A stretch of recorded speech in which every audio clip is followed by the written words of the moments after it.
Diría yo, que casi me lleva a las lágrimas la senadora, la verdad. Creo que a más de uno nos pasó lo mismo. ¿Verdad que sí? Sí, yo lo sé. Pero bueno, perdónenme a quienes les doy la espalda, pero de esto se trata esta dinámica. Y es una dinámica justamente para que podamos llevar a cabo un diálogo más interactivo en torno a la importancia del maíz y la milpa y la protección y promoción de la producción, cultura y consumo del maíz en México. Esta dinámica tiene un nombre que se llama pecera, y no es la pecera que nos tomamos para ir al metro Barranca, no estamos tan apachurrados aquí, y ni siquiera la canción de la pecera, sino que es una pecera, imagínense una pecera donde hay pececitos. ¿Y qué pasa en una pecera?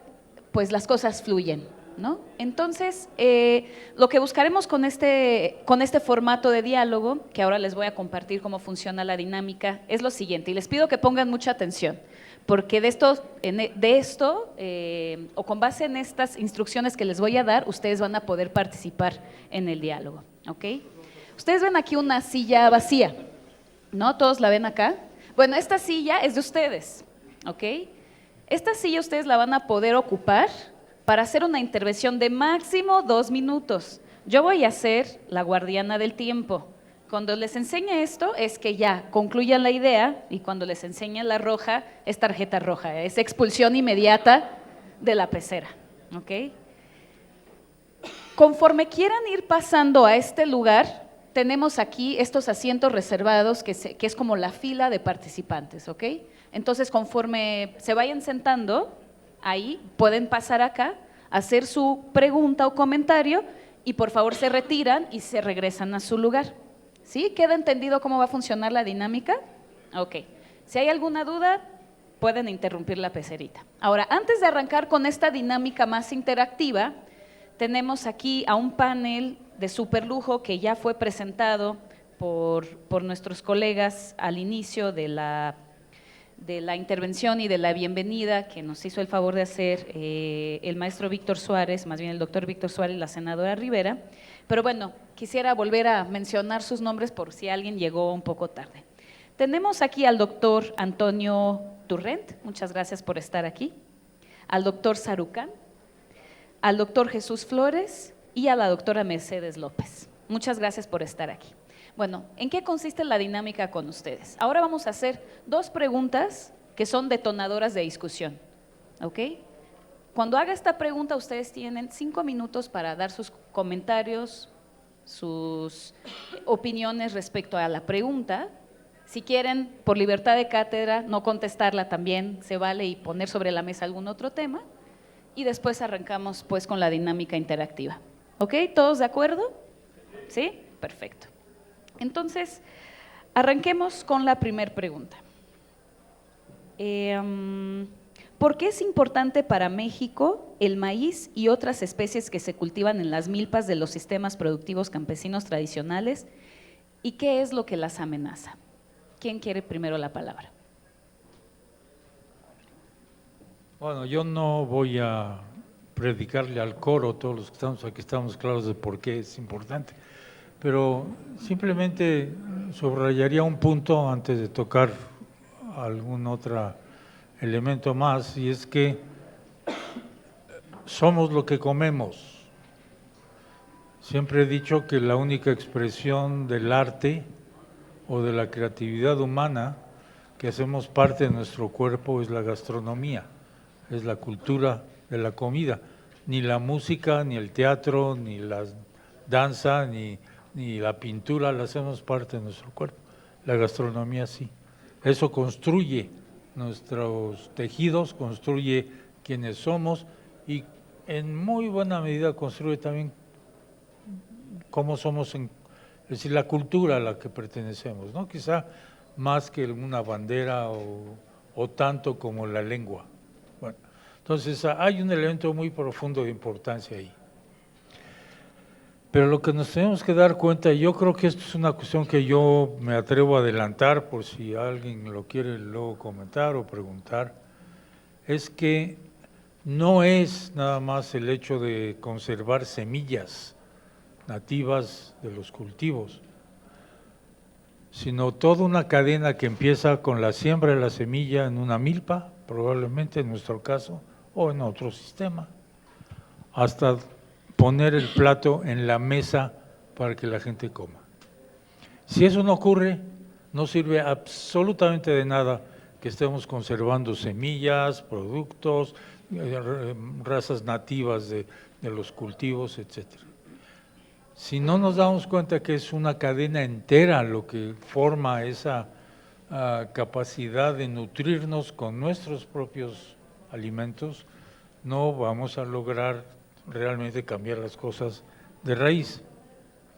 Lo dejo así porque creo que aquí tienen que entrar no solo desde los campesinos y los comercializadores de esto, sino las cocineras tradicionales, los chefs y las amas de casa.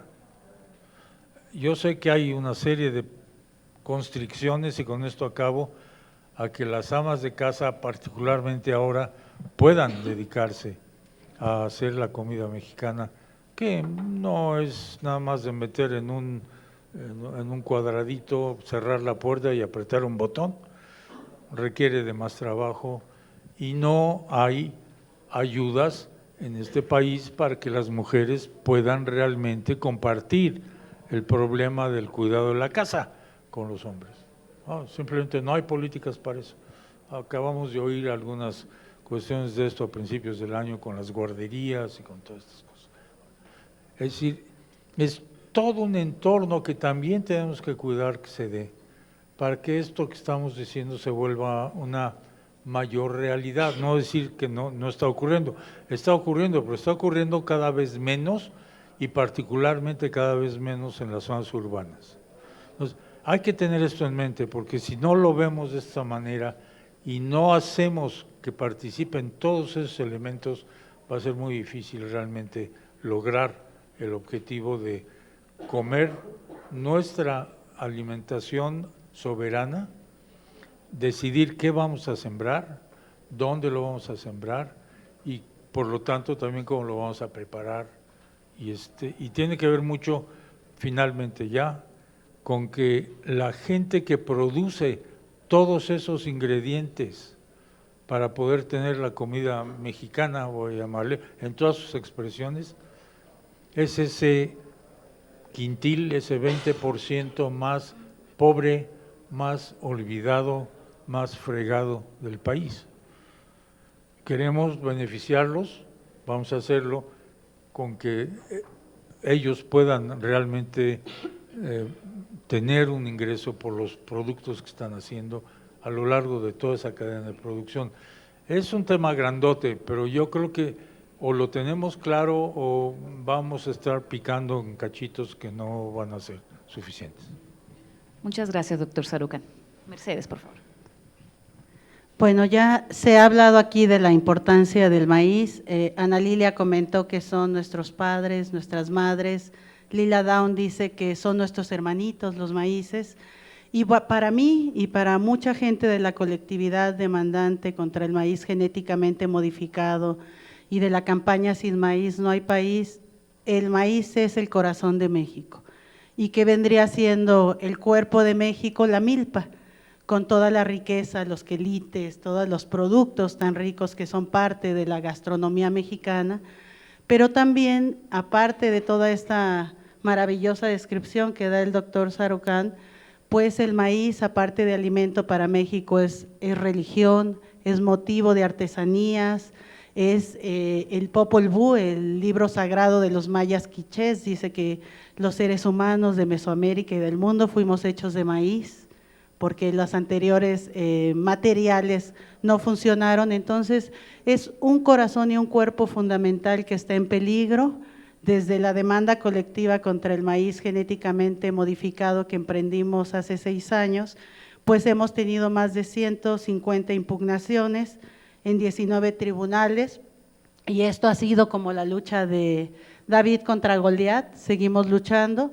Desafortunadamente hay 2 instancias todavía del gobierno mexicano, la SADER ahora y la Semarnat, a las que estamos demandando porque están a favor de este tipo de maíz. Semarnat está avanzando y parece que pues va a retirarse, pero SADER pues no está retirándose de la demanda. Entonces, estas son contradicciones con lo que ha dicho el presidente Andrés Manuel López Obrador, que no al maíz transgénico.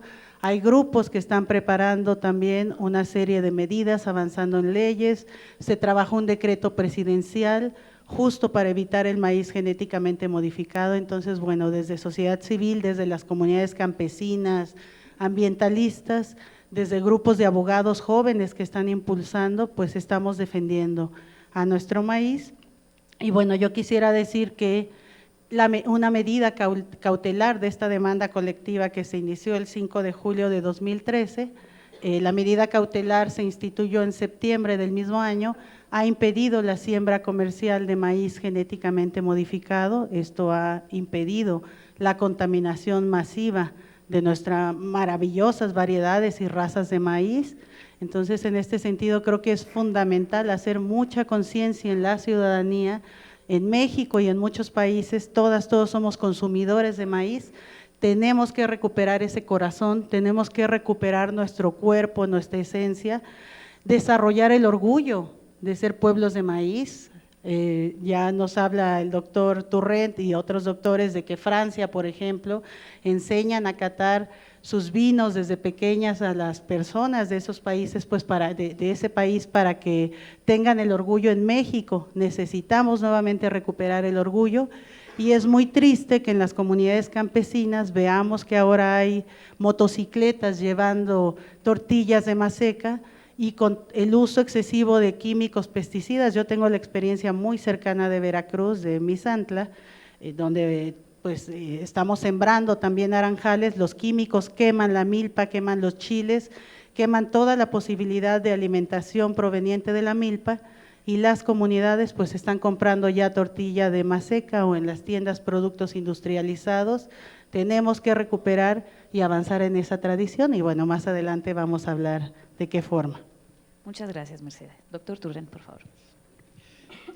Buenos días. Yo creo que todos ustedes han tenido la oportunidad de ver dos carteles que vienen de Conavio. Uno en donde están las 60 razas, mazorcas de las 60 razas nativas de maíz, y hay otra donde muestra dónde están se han encontrado esas razas nativas en todo el territorio nacional, todo el país exactamente.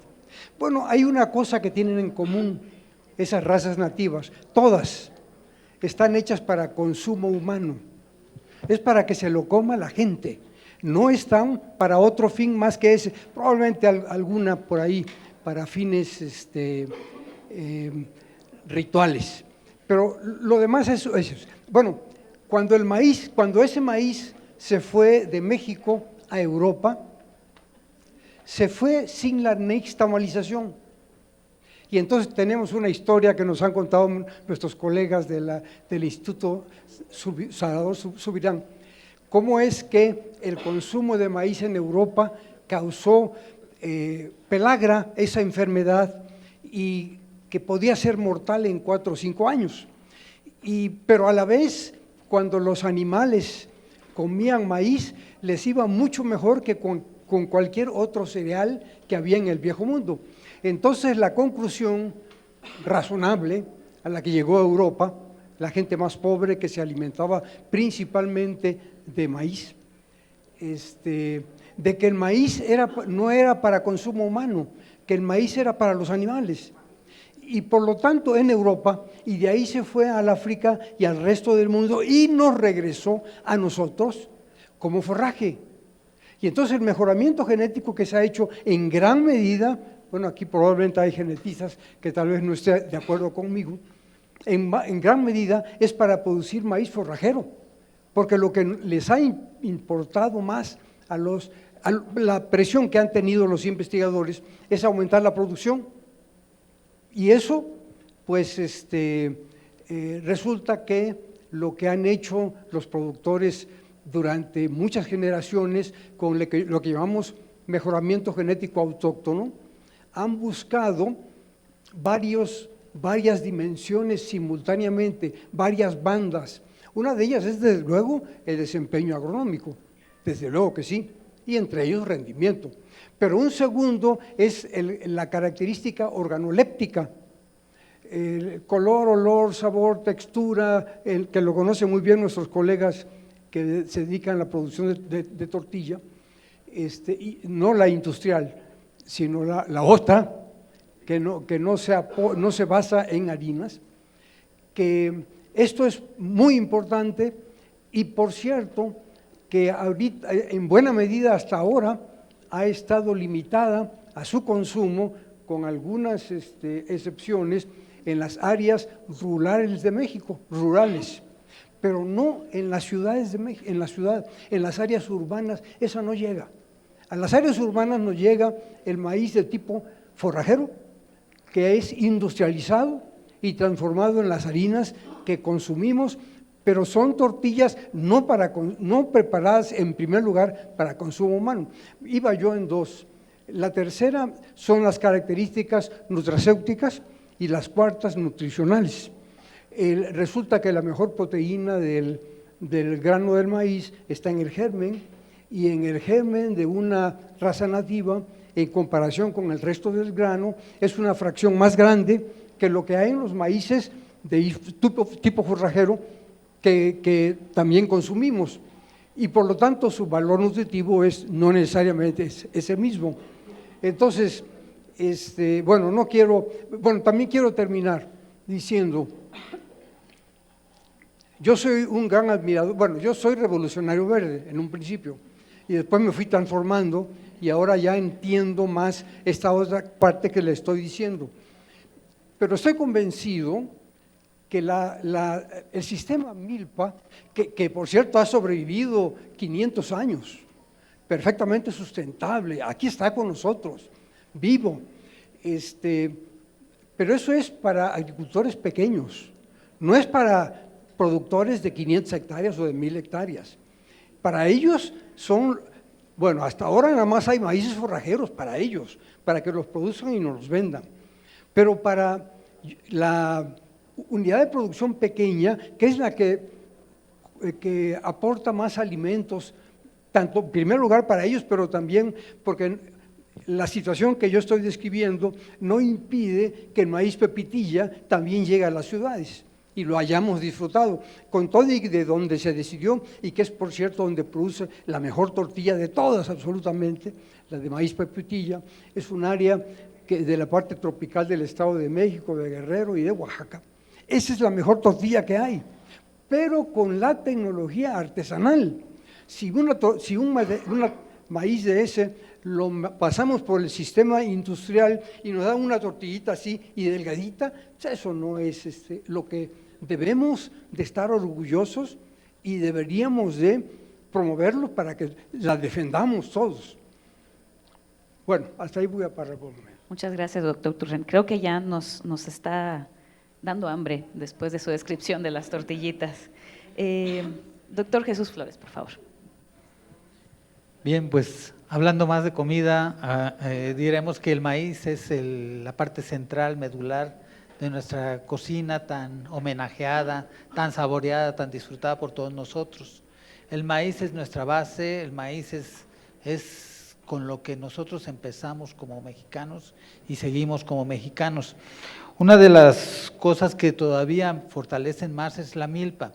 En la milpa, donde la combinamos con frijol, con calabaza, con chile, tenemos la dieta del mexicano. Una combinación de aminoácidos que da una proteína de alta calidad, maíz, frijol. Y de la calabaza nos comemos las hojas, las flores, la calabaza, y del chile, bueno, ya ni se diga, ¿sí? Hay todas las variedades. Necesitamos conservar, el maíz es el centro de la milpa. El maíz consume mucho nitrógeno, para eso tiene el frijol que le trae el nitrógeno. Entonces es una cuestión sostenible del uso de la tierra, una alimentación completa para las personas. Qué mejor simbiosis, seremos el parásito perfecto de la tierra, ¿sí? No matamos al huésped, seguimos viviendo con él y le damos algo a cambio.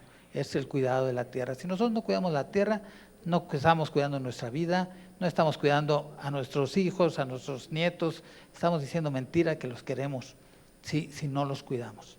En la otra de las cuestiones que nos preocupan a nosotros mucho es que hemos entrado en México, cuando yo empecé a la nutrición, todo era desnutrición, muy fácil, pues ¿qué les falta? Eso se los damos, yo pensaba. El derecho a la alimentación, desgraciadamente, se ha interpretado como una política pública de dar alimentos, cuando va mucho más allá, es hacer sostenible la tierra, es hacer que todos comamos lo que culturalmente aceptamos, no lo que nos den, solo porque tenemos hambre nos dan. Miren, encontré unas unas salchichas de calamar que daban en un programa alimentario. Miren, yo soy fanático del mar, pero así horribles, es lo único que quedaba en todos los estantes, nadie se la comía, bueno, ni los animales. Entonces, ¿cómo podemos tener una política pública de esa manera tan agresiva, tan mala?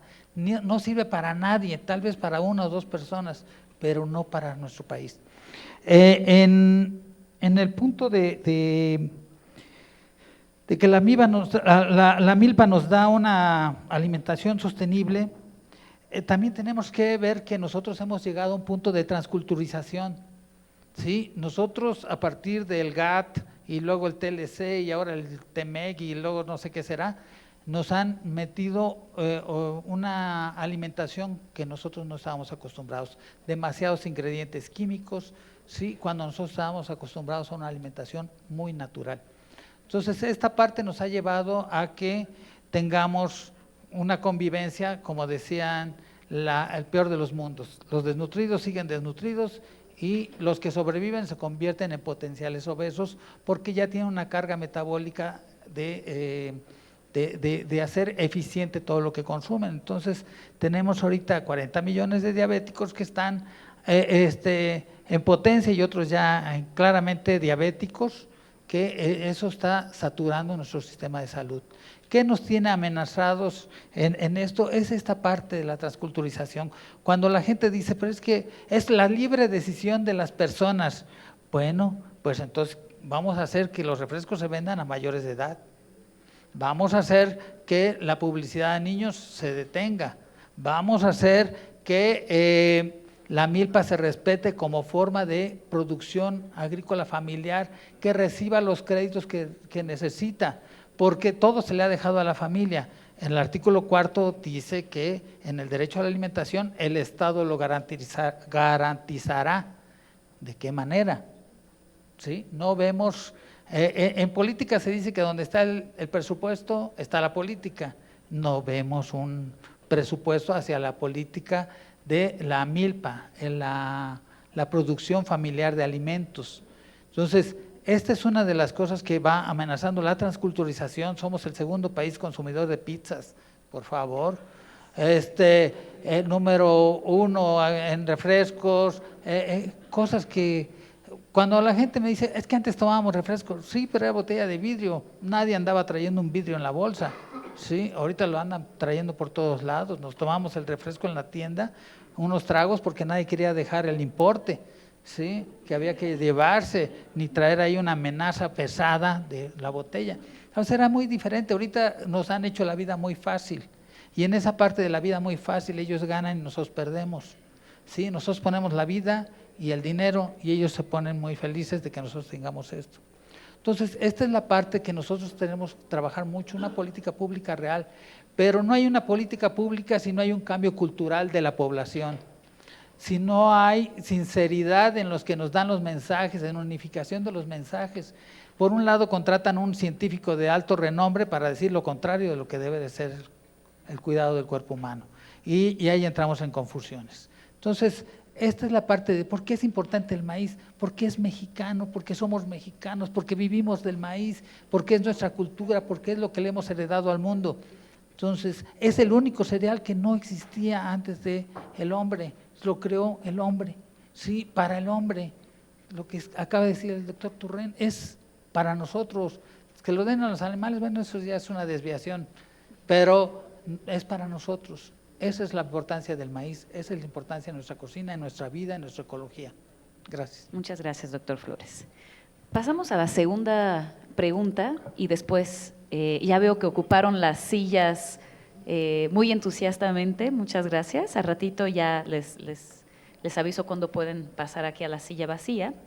Pero bueno, la pregunta con la que quisiéramos cerrar este primer espacio, esta detonación de discusión, es ¿qué podemos hacer para proteger el maíz y la milpa, especialmente en términos de normas y políticas públicas? El doctor Flores ya dio un poco la pauta para que abordemos este tema y como ustedes sabrán, desde el Frente Parlamentario contra el Hambre que se impulsa en ambas cámaras, de sociedad civil, desde la FAO, pues es el quehacer del Frente Parlamentario. Entonces, si también nos pueden dar algunas ideas de qué podríamos hacer para impulsar desde el legislativo, también las ideas son muy bienvenidas.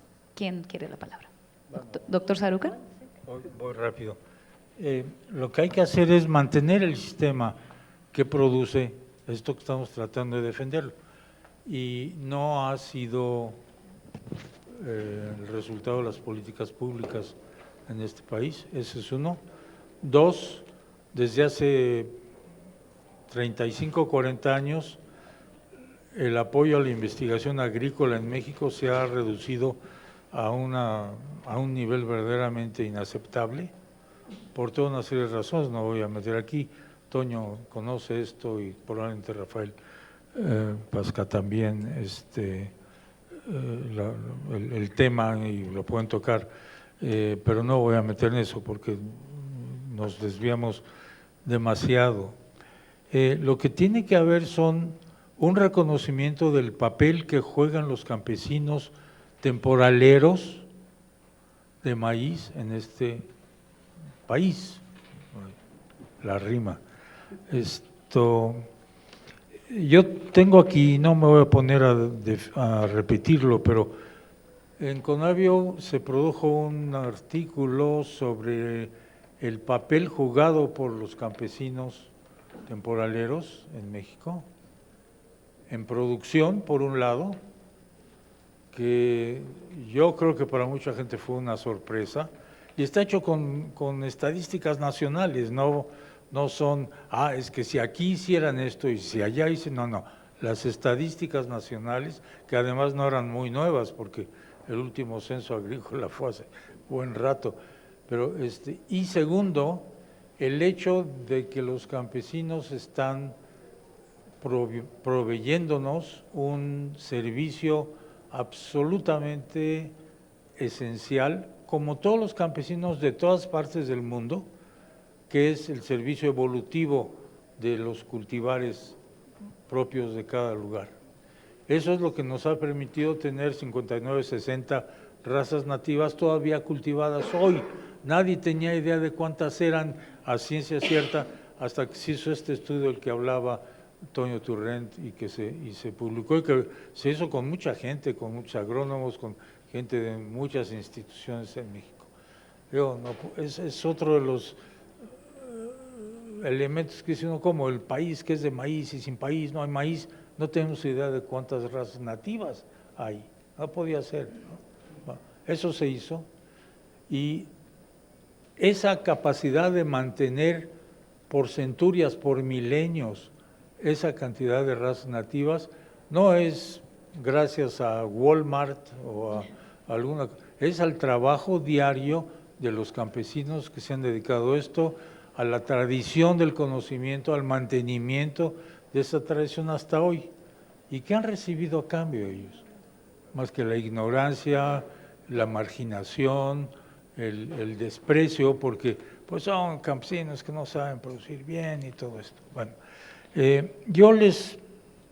este trabajo, del cual tengo una copia y puedo dejar otra más, a lo más, y les ruego que se lo reproduzcan, está publicado en la revista Este País. Originalmente fue publicado en una revista científica especializada, pero está en inglés, tiene un chorro de datos técnicos que no son fáciles de pescar. Esta es una traducción al español, por un lado, pero también una traducción al conocimiento general. Se publicó en Este País de abril o marzo de este año, pero aquí hay una copia y les ruego que si tienen interés lo lean.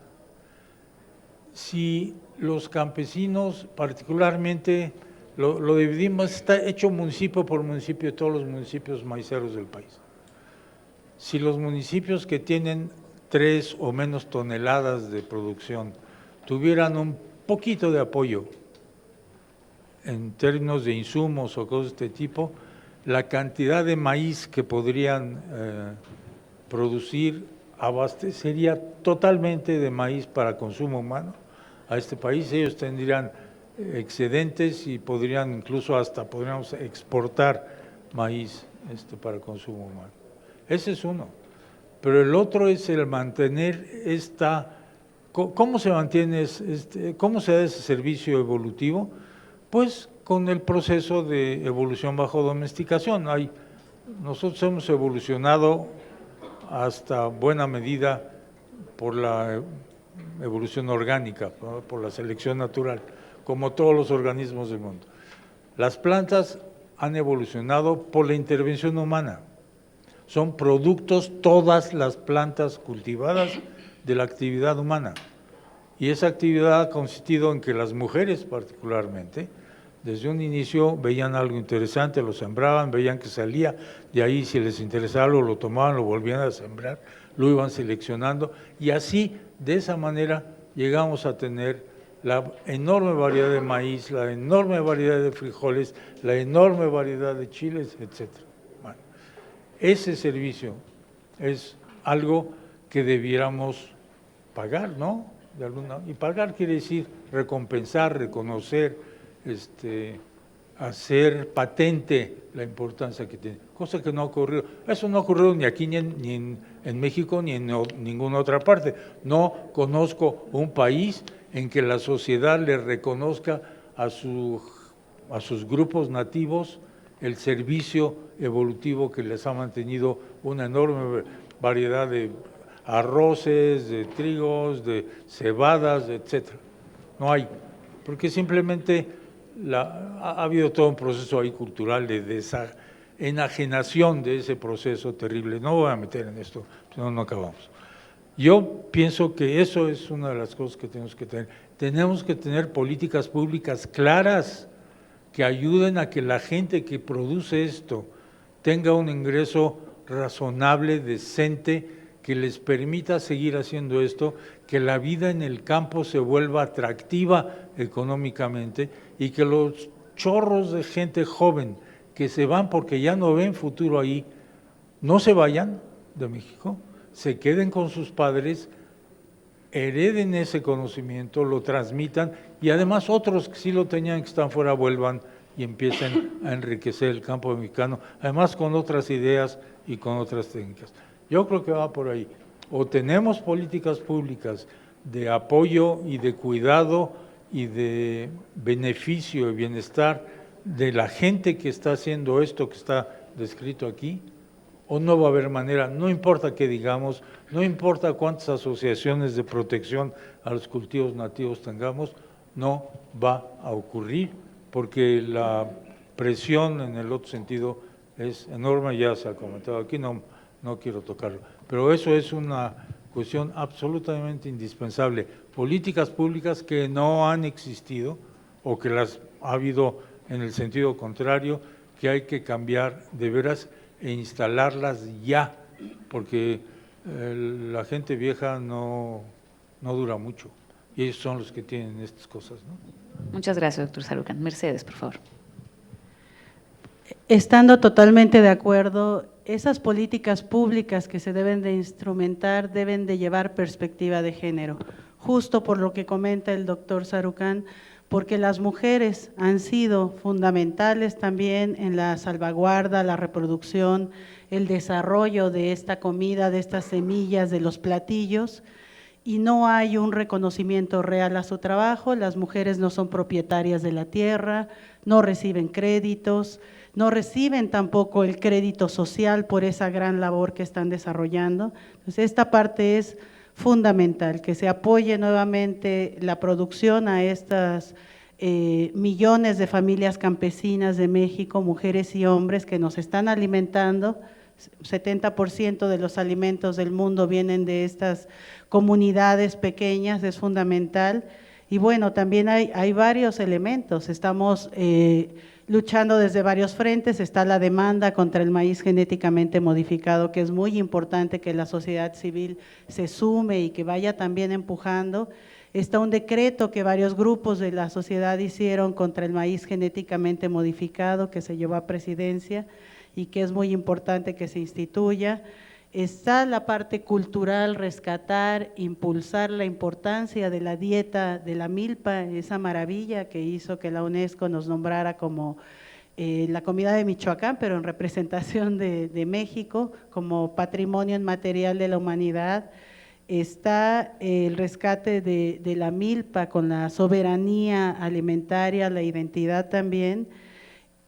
Está impulsar leyes, normas y acuerdos también. Tenemos amenazas muy grandes, este TPP remasterizado y estos acuerdos internacionales como la UPOV 91, sabemos que aunque se avance en un país, si México firma estos acuerdos, se permite que entren los organismos genéticamente modificados. Entonces es muy importante estar luchando desde varios frentes. Hay otro elemento fundamental, somos parte también de una alianza por nuestra tortilla, y bueno, la tortilla pues es el principal alimento que desayunamos, comemos y cenamos en este país. Sabemos que una buena tortilla es fuente de calcio, de fósforo, de hierro, de zinc, de fibra, de proteínas, de vitaminas B1, B2 y B3, pero este aspecto técnico, imagínense una tortillita así bien rica, las van a tener aquí arriba, salida de maíz azul o rojo, o blanco o amarillo, salida del comal, con unos quelites, con unos frijolitos, con salsa. Digo, estamos en riesgo de perder eso, esta forma de alimento que es tan fundamental, y justamente hay empresas transnacionales como Gruma Maseca, que están comercializando tortillas de muy mala calidad, desde la Alianza por la Tortilla, aquí hay varios compañeros y compañeras, se dice hay 64 aditivos, hay colorantes, hay saborizantes dañinos a la salud, blanqueadores, gomas, en esa tortilla que estamos consumiendo. Nosotros como Asociación de Consumidores Orgánicos mandamos a hacer un estudio analizando varias harinas de maíz de varios estados de México y que se venden en Estados Unidos, y pues se encontraron altas cantidades contenidos de glifosato y organismos genéticamente modificados. Ha habido otras investigaciones de Elena Álvarez Bulla y Emanuel Ortega, ¿verdad? Emanuel y Alma Piñeiro, donde han descubierto que muchas de las tostadas, tortillas y alimentos industrializados de maíz pues contienen glifosato, ¿no? Entonces, este es otro aspecto fundamental. Tenemos que luchar contra estos grandes corporativos, concientizar a las personas y avanzar en aspectos también legislativos, impulsar también foros, intercambios de semillas, defender esas semillas tradicionales, esas semillas tan maravillosas que tenemos aquí, una pequeña muestra de las semillas que existen en el país, promover las ferias, los eventos gastronómicos. Es muy triste de pronto que algunas chefs o algunos chefs, a mí me gusta ver el Gourmet, este programa de televisión porque me encanta cocinar, y de pronto desconocen el proceso de nixtamalización, ¿no? Que es un proceso fundamental que se desarrolla desde hace siglos en nuestro país. Entonces, bueno, creo que es fundamental también recuperar ese orgullo entre todas estas medidas que ya se están proponiendo y se van a proponer. Y le paso la palabra al doctor Turren. Muchas gracias, Mercedes.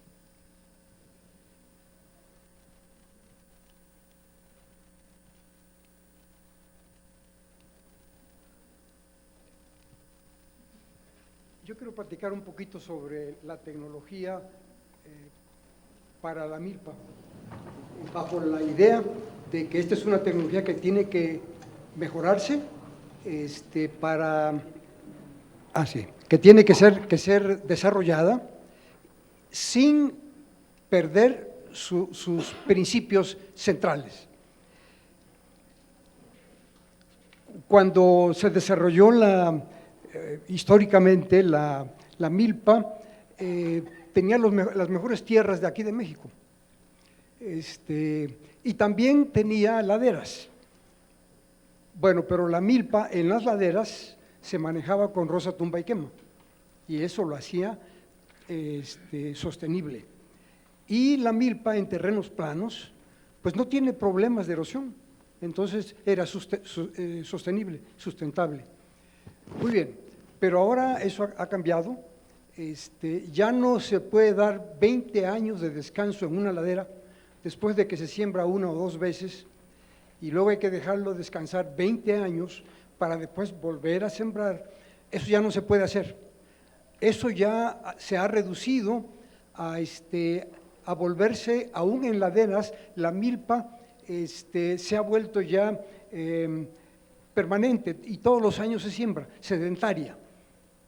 Entonces, tenemos que desarrollar tecnologías para esa condición. En el INIFAP y el Colegio de Postgraduados, para estas laderas, precisamente hemos desarrollado una tecnología que hemos llamado milpa intercalada en árboles frutales, en donde se aborda fuertemente el aspecto de la conservación del suelo. Pero entre hilera de árboles hay milpa, y ahí puede ser la milpa exactamente como debe de ser, como la han desarrollado los productores, excepto que tal vez haya que pensar en intensificar.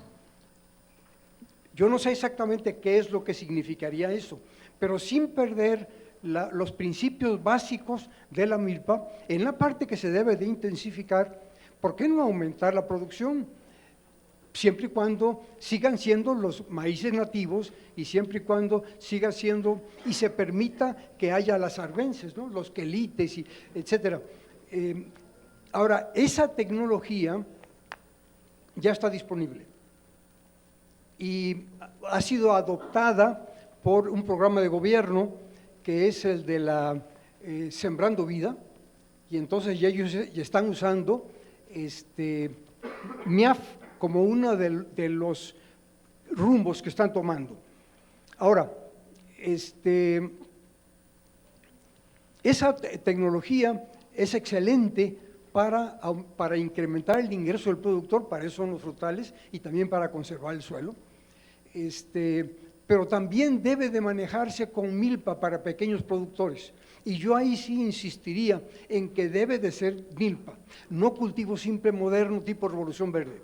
Es decir, en una hilera de árboles, sembrar maíz y estarlo repitiendo todos los años, que eso es el cambio que nuestros colegas del CIMIT están queriendo hacer para para revivir su agricultura de conservación, porque ya ha sido un fracaso entre la agricultura tradicional y ahora quieren volver MIAF, quieren cambiarla a hacer cultivo simple de maíz para poder usar los agroquímicos que ellos, porque en realidad yo creo que ellos tienen una agenda escondida, que es que tienen que aumentar el mercado de agroquímicos del mundo, y el CIMIT es un vaso comunicante con todo eso, como ya se ha dicho aquí. Entonces, bueno, ahí hay una serie de puntos pero hay otro que me parece muy importante y es el mercadeo.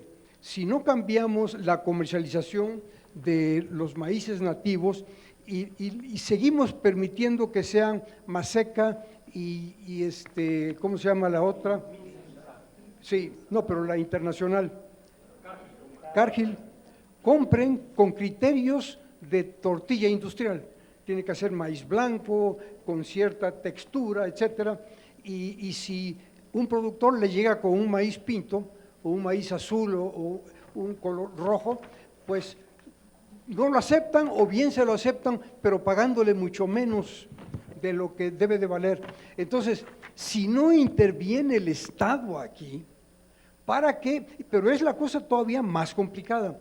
No se puede comprar maíz nativo en una sola canasta y juntar el maíz azul, el blanco, el pinto, todo eso, un maíz pepitilla con un zapalote chico en una misma canasta. No, no se puede, porque no sirve ni para el totopo oaxaqueño, que para eso es zapalote chico, o para la tortilla de máxima calidad, que es el pepitilla. No se pueden mezclar. Y entonces deberían de comprarse de manera separada. Eso es complejo, pero alguien tiene que saber cómo se puede hacer. Probablemente los colegas que ya han trabajado mucho con esto de la tortilla tienen formas, pero una cosa importantísima es que tenemos que hacerlo llegar a las áreas urbanas pero no solamente el maíz nativo, sino también la tecnología artesanal, porque no es lo mismo un maíz nativo muy comestible, el zaparote chinco, pero vuelto una tortilla delgadita y como nos venden la tortilla chica y delgadita. Eso no es lo mismo que cuando uno se come algo de zapalote chico, el totopo oaxaqueño, hecho con la tecnología artesanal, o lo mismo con otros maíces. Y también un mensaje quisiera yo darle a mis colegas genetistas, y aquí está Alejandro. Ya ha habido casos de colegas que están trabajando con maíces nativos y mejorándolos. Y ya hay un caso en Cacahuacintle, tenemos ya un caso muy sobresaliente en el INIFAP, este otro es de Chapingo. Sí, y de parte de nosotros en el INIFAP tenemos un trabajo excelente con maíz pepitilla que ha hecho unos colegas de ahí de Guerrero, peleándose con la amapola y todo eso, ¿no? Pero ahí lo han desarrollado. Pero es dentro del maíz pepitilla y por lo tanto el supuesto es de que mantiene la propiedad, la calidad organoléptica que tiene el maíz pepitilla. Eso deberíamos de estarlo cotejando, pero creo que no ha sido algo que se ha hecho, de someterlo a paneles, ¿no? Para que saben de lo que es la calidad. En fin, y estas investigaciones en donde fueran para aumentar el rendimiento, para permitir que un maíz nativo se pueda intensificar en densidad de población sin volverse jorras y sin acamarse, pues eso sí son cosas que podríamos hacer para vendérselos a los productores grandes, porque ellos sí podrían mecanizar eso y ese maíz sería comestible todavía, ¿verdad? Bueno, ahí lo voy a parar. Muchas gracias. Bien, bueno, ¿cómo proteger la milpa, el maíz? ¿Cómo legislar? Hay un compromiso importante. Miren, en 1994 se dio la primera iniciativa de ley para poner el derecho humano a la alimentación en la Constitución y pasaron legislaciones y todo hasta que llegó en 2011, gracias al trabajo de muchos compañeros, entre ellos están aquí Lisa Cobantes, Jesús Guzmán y otros compañeros que hicieron el 2011 un parteaguas. Sí, en 2011 se modifica el artículo 4 sobre el derecho humano a la alimentación. Es la 12ª modificación del artículo 4 de 14 que lleva, la 12ª le pegaron a que ya el derecho humano de la alimentación estuviera en el artículo 4. Y de refilón se modificaron otras cosas. El artículo 27 para la ley que da cabida a la ley de desarrollo rural sostenible, el artículo 1 que dice que hay que incluir los tratados internacionales como parte de la Constitución política mexicana. Entonces, de todo esto hay un andamiaje armado, está la base para hacer todo y de ahí nos quedamos esperando las leyes reglamentarias. No hay leyes reglamentarias, no tenemos, nos quedamos, ya lo logramos ¿qué?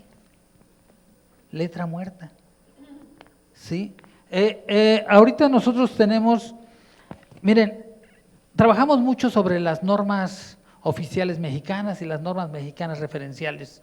Están basadas en el Códex Alimentario y ganamos todos los pleitos internacionales, pero en México los perdemos todos, porque existe una estructura jurídica que la norma queda hasta abajo. Arriba están la Constitución, las leyes federales, generales, lineamientos, reglamentos, y las normas. Entonces aquí peleamos mucho a hacer una norma, pero no ganamos nada, porque si no hay una ley, no hay sustento para esa norma, y por lo tanto es franqueable. Entonces, esa es una de las cosas de que debemos de retomar eso. El derecho humano a la alimentación es de los derechos de primera generación. Si no tenemos alimentación, no podemos disfrutar el resto de los derechos. De nada sirve tener un acceso a la educación si no he comido. a la salud, no he comido, a lo que me digan, no he comido, punto. Entonces necesitamos esto como algo fundamental y está desde 2011. En 2011 nosotros inclusive, por ahí ya emocionados con todo esto, hasta hicimos un libro, La Política Alimentaria, nos los financió el CEDERSA, ahí en la Cámara de Diputados, y todos felices y pensamos que íbamos a mejorar, seguimos esperando.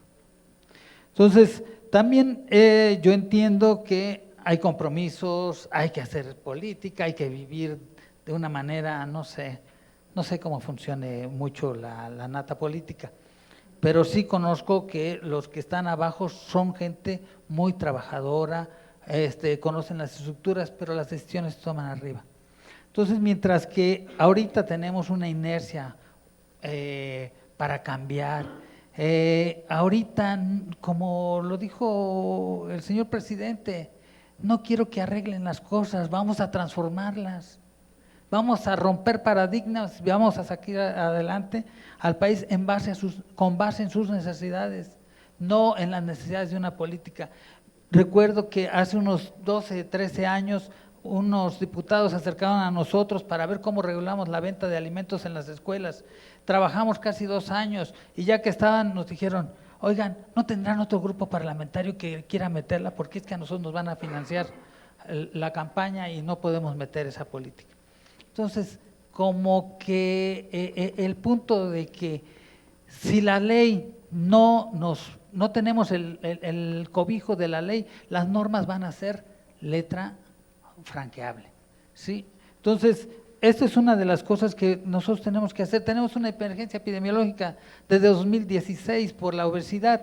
Tenemos más del 70% de los mayores de 20 años con obesidad, ¿sí? Los niños en primer año de primaria, 20% de obesidad, terminan el sexto y ya está el 40%. Se me duplican en la escuela, tenemos que trabajar en la escuela. Pero ¿qué les llevamos? Alimentos que no perecederos, que duren mucho y que además tienen una cantidad de plástico, nada biodegradables, es concentrador de unas cuantas empresas. Las gentes, cuando nosotros les decimos, vamos a los comedores calientes, sí, pero que la gente lo haga gratis.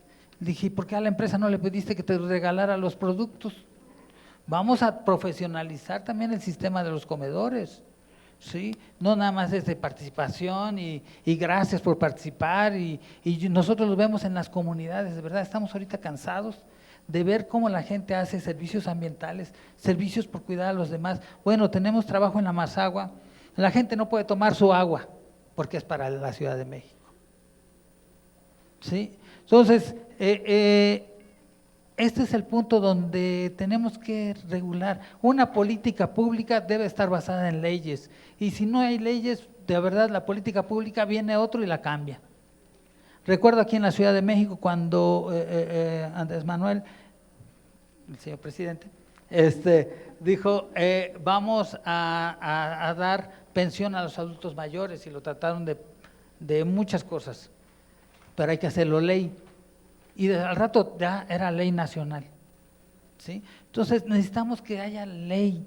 Si no hay ley, la verdad todo lo demás, pues seguiremos en diálogos muy bonitos, muy agradables, con gente que tiene, aquí hay una experiencia milenaria, aquí hay conocimientos nuevos, viejos, ancestrales y futuros por hacer un buen país. Nos hace falta una ley que nos cobije, artículo 4, artículo 27, artículo 1. Eso se hicieron desde 2011 y es una factura que todavía no hemos podido cobrar los mexicanos. Muchas gracias. Bueno, ahora damos inicio a la dinámica en sí. Lo invitamos a usted a que pase, por favor, a la silla y va a funcionar de la siguiente manera. Le pedimos que por favor se presente, diga su nombre, la institución o si es que viene a título personal y pregunto o comentario muy breve, por favor, para que le demos la oportunidad a la mayor cantidad de personas a que participen. Gracias. Rafael Ortega Pasca, profesor de la Universidad Autónoma Chapingo, me he dedicado a estudiar los maíces nativos toda mi vida. Quiero decir que necesitamos hacer un movimiento nacional en apoyo a los maíces nativos. Y un movimiento nacional no nada más tiene que ver con la producción y nada más tiene que ver con la sanidad, sino tiene que ver mucho con la cultura. Tenemos que aprovechar, por ejemplo, aquí está el proyecto Vicente Guerrero, que es el más brillante tal vez a nivel nacional, pero tenemos cientos de ferias de semillas. En esas tenemos que apoyar esas ferias de semilla, apoyarnos, generar un movimiento desde la base. Tenemos, el doctor Sarucán sabe que cuando se hizo el proyecto de los maíces, de la colecta de los maíces nativos, contamos con la masa crítica de investigadores para recorrer todo el país y colectar muestras. Tenemos grandes bases, aparte yo quiero irme abajo, está bien, hacen su trabajo legislativo, pero también necesitamos generar un movimiento de masas. Y un movimiento, debemos aprender de las ferias de semillas, que no son nada más de semillas, sino también son gastronómicos. Entonces, hicimos eso. Nosotros tenemos un trabajo que hice hace tiempo y que lo rectifiqué, se lo leí al ingeniero Víctor Suárez, y me dio importantes observaciones, y lo tenemos preparado para exponerlo con detalle cómo puede ser esto. Nada más que les quiero decir una cosa muy corta también, una experiencia personal. Yo nací y crecí en los barrios bajos de esta ciudad.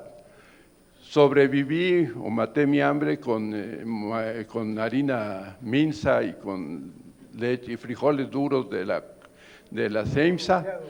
Después tuve el privilegio, ahí no acabé mi hambre, pero cuando después pasé a Chapingo, ahí hubo comida abundante, pero desabrida. La vida me dio el privilegio de recorrer todo el país y he probado la maravilla de comida mexicana. Necesitamos hacer un movimiento en defensa de la cultura del maíz y eso tiene que ir de abajo. Yo no estoy de acuerdo en que nada más matemos el hambre a la gente de las ciudades. También da pena que cuando llegan los campesinos a la Ciudad de México se vuelven albañiles, inmediatamente cambian su dieta por la Coca-Cola y las galletas. Entonces, creo que debemos invitar a la gente de la cultura. Debemos hacer un movimiento como el que hizo el doctor Bonfil en su tiempo. Tenemos que recorrer documentos de cómo se hizo la gran campaña por el doctor Bonfil y una serie de colaboradores para mover a la gente. Creo que eso es fundamentalmente el mensaje. Muchas gracias. La próxima víctima, no es cierto, participante. Soy Amanda Galvez, profesora de la Facultad de Química, profesora investigadora, y la nueva presidenta de una asociación relativamente nueva llamada ProMaíz Nativo. Entonces, en esta asociación que pertenece, aquí está el doctor López Torres Salcido, la maestra Delmira Linares, el propio doctor Ortega, participan en esta asociación, en donde hay muchos académicos que conocemos a fondo, no solamente el maíz, sino también los quelites y los productos de la milpa, y maiceros, gente de INIFAP y gente que de verdad conoce el campo y conoce y ya ha estado mejorando variedades con participación de las comunidades. Entonces, sobre todo lo que quiero es darles a conocer esta asociación. Tenemos fondos necesarios para echar a andar pequeños laboratorios que vayan echando, digamos, para adelante los cultivos de variedades nativas que deberán ser certificadas por los maiceros que están en nuestra asociación, y buscarles lugar en los mercados culinarios de especialidad, en donde se les pagarán arriba de 15 pesos el kilo, porque no se vale que se les esté tratando de pagar a 5 pesos, ni a 4 pesos, ni a 10, es mucho más, se necesita mucho más. Entonces, tenemos la capacidad de hacer los estudios necesarios socioeconómicos para saber en cada región, pero algo que quiero recordar aquí es la biodiversidad. Estas 60 razas, cada una se comporta diferente, el doctor ya nos lo dijo, cada una se nixtamaliza distinto, el doctor Sarucán igual nos aclara esto. Tenemos que actuar localmente, porque cada raza y cada comunidad tiene sus costumbres que son las que debemos respetar, porque el doctor Sarucán preguntaba dónde sembrar, qué sembrar, cómo se va a cocinar. Eso lo saben las comunidades por la tradición. Entonces, el respetar la tradición es muy importante, pero no para dejar a los campesinos en la pobreza, como mucha gente nos ha dicho. Es que lo que ustedes quieren hacer es que la gente siga siendo pobre. No, lo que necesitamos es ocupar nuestros conocimientos en mejorar y aplicar cierta tecnología para que entonces estos productos de la milpa y del maíz nativo pasen a formar parte, pues ojalá de las exportaciones, pero por lo pronto del resto de nosotros, que muchas veces el 80% del país vivimos en ciudades. Entonces, que nos lleguen estos productos de la milpa con la mínima tecnología, respetando esta historia de que no haya desperdicios, de que no haya tanto plástico, y por supuesto que necesitamos educación. Entonces, el reto es gigante, el reto es enorme, no solo porque estamos atrasados, sino porque nuestra biodiversidad misma es el reto. Cada variedad nativa tiene su punto de nixtamalización, nada más con eso les digo todo. Entonces hay que saberlo, hay que conocerlo, hay que impulsarlo, y la Asociación Pro Maíz Nativo para eso está. Pro Maíz Nativo, ¿ya lo apuntaron? Maíz Nativo AC. AC. Por cierto, una nota mientras pasa la siguiente participante, por favor. Este artículo que nos comparte el doctor Sarucán lo vamos a subir a la página de Facebook del Frente Parlamentario contra el Hambre, para quienes deseen acceder a él, ¿sí? Por favor, si te presentas. Muchas gracias. Mi nombre es Carla Punzo, soy asesora parlamentaria en Cámara de Diputados y también estudiante de posgrado en la UNAM, orgullosamente. Y pues mi intervención, espero que sea muy breve, pero quiero partir de una pregunta muy poderosa. O sea, ¿qué tan descabellado suena el hacer una regulación o intervenir a través de una política pública que involucre o que convierta en eje rector la educación y la culturización del consumidor? O sea, que partamos desde el consumo. Y me viene mucho a la mente esta frase que decía Satish Kumar, uno de los discípulos de las enseñanzas de Gandhi, que los problemas ambientales iniciaron en nuestra sociedad a partir de que el ser humano se empezó a aislar de la naturaleza. En este afán por resguardarse de la intemperie, de los desastres naturales, se empezó a aislar en una gran esfera de concreto que son las ciudades, y en ese proceso dejamos de entender los procesos también de la naturaleza, y entre ellos los procesos de cómo emergen nuestros alimentos. La gente de la ciudad no conoce, no entiende en su gran mayoría de dónde vienen y el esfuerzo que implica producir un solo producto, un solo jitomate, un kilo de frijol. Entender que para nuestra cultura, tuve la oportunidad de participar en un proceso de reconstrucción en la zona Mije, en San Pedro Chimaltepec, y recuerdo que para el proceso de reconstrucción la gente nos dijo que su casa la asociaban con el cuerpo humano, donde el corazón era la cocina, y el corazón de la cocina es el comal, es donde se hacen las tortillas. El maíz, si bien no es la única especie nativa de nuestro país, sí puede ser la bandera con la que emprendamos acciones para la protección de todos nuestros productos y toda esta biodiversidad que tenemos.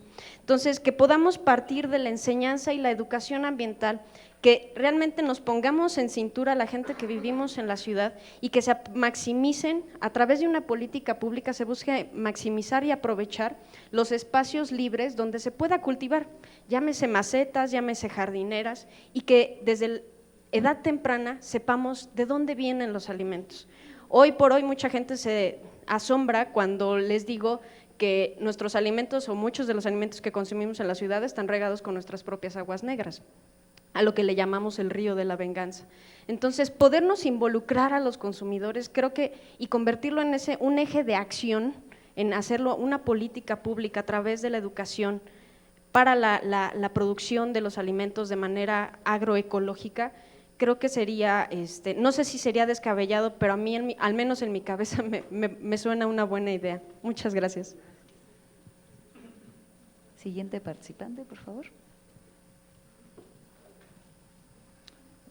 Buenas tardes, soy Mauricio Hernández Fernández del Instituto Nacional de Salud Pública y quisiera abonar algunos puntos. En primer lugar, para quien todavía estuviera dudando de que hay que promover el maíz y particularmente la milpa, ¿qué pasa cuando no se cultiva maíz? Pues, ¿cuáles son las alternativas? Hay una sustitución para producir alimentos de mucho menor calidad, como son productos ultraprocesados, como son carnes procesadas o como es azúcares para la industria. Hay sustitución por insumos para producir alimentos de origen animal que consumimos de manera extrema. y que sobre todo tienen un alto impacto ambiental en su producción y también tienen una ineficiencia en el manejo energético. Hay una sustitución también en el uso del terreno para biocombustibles, que ojalá no avance este fenómeno. ¿Y por qué debemos promover el maíz y la milpa? Porque hay complementariedades positivas con alimentos de excelente calidad nutricional, como leguminosas y vegetales. Y bueno, y hablando de políticas públicas, quisiera presentar algunas sugerencias, que es, bueno, una revisión completa de los subsidios. Es fundamental que se apoye la producción de maíz, particularmente de manera agroecológica. En los últimos 10 años, los subsidios, el 10% de los productores con mayor terreno captaban el 50% de los subsidios.